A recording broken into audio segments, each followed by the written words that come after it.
ওরা কোরআনের কোন জায়গায় এমন কথা নেই যে জাহান্নামে দেওয়ার পরে আল্লাহ আপনাকে আবার বের করে দেবে। একটা আয়াত যদি দেখাতে পারেন আমি এই মুহূর্তে তওবা করব। দেখান। কালেমা একবার যদি কেউ পড়ে একদিন না একদিন জান্নাতে যাবে, এই কথাটা ভুল। আমি আবার বলছি, আল্লাহ পাক কোরআনে যেখানেই জাহান্নাম আর জান্নাতের কথা দিয়েছেন সেখানেই দিয়েছেন খালিদিনা ফিহা আবাদা। কথা বলেন না কেন? খালিদিনা ফিহা আবাদা মানে কি? যেখানে যে প্রবেশ করবে স্থায়ী ভাবে চিরকাল থাকবে। স্থায়ী চিরকাল বললে আর কোনো কথা থাকে? আরো জোরে বলেন।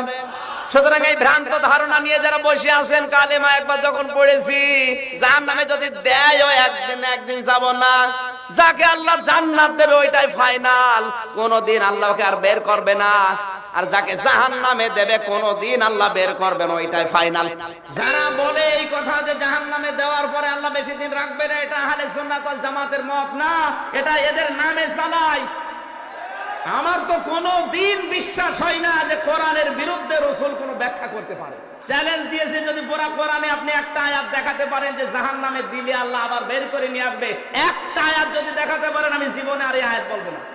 এখানে একটা ছোট্ট সূক্ষ্ম বিষয় লুকিয়ে আছে। আমি জেলখানায় যাওয়ার আগে 20 সাল পর্যন্ত এই বিষয়টা ক্লিয়ার ছিলাম না। জেলে যাওয়ার পরে আমার অনেক আলেমের সাথে পরিচয় হয়েছে, বিশেষ করে মাওলানা মামুনুল হক, মাওলানা সাখাওয়াত হোসেন রাজি, এই সমস্ত আলেমদের কাছে বসে বসে সেই বিষয়টা আমি পেয়েছি। আমি এতদিন পর্যন্ত যেখানে লেখাপড়া করেছি, যে সার্কেলে, ওখানে এরকম ভাবে জানতাম যে কবিরা গুনাহ করে যদি কেউ তওবা না করে মারা যায়,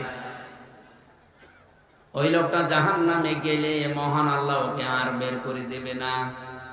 কিন্তু মাওলানা মামুনুল হকের সাথে মাওলানা সাখাওয়াত হোসেন রাজির সাথে বহুদিন, প্রায় 2 বছর 8 মাস আমরা পাশাপাশি এই বিষয়টা নিয়ে প্রায় 15-20 দিন একাধারে আমরা আলোচনা করে ক্লিয়ার আমার কনসেপ্ট এসেছে।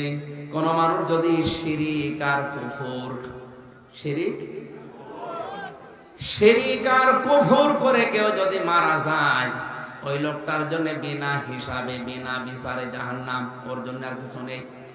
কিন্তু কোন মানুষের যদি ঈমান থাকে আর ওই মানুষটা যদি এই দুনিয়াতে গুনাহ করে, সে কবিরা গুনাহ হতে পারে, সগীরা গুনাহ হতে পারে, তওবা করার সময় যদি না পায় আর যদি বাগী না হয়, এই মানুষটা যদি জাহান্নামে আল্লাহ দিয়েও দেয় কোনো কারণে, ঈমান যদি থেকে থাকে, মহান আল্লাহ তাকে যে কোনদিন আবার বের করে নিয়ে হাউজে কাউসারের পানি থেকে গোসল করে আবার জান্নাতে দিয়ে দেবে। কিন্তু এখানে সূক্ষ্ম বিষয়টা কি? আপনার ঈমান যদি থাকে, কি থাকে?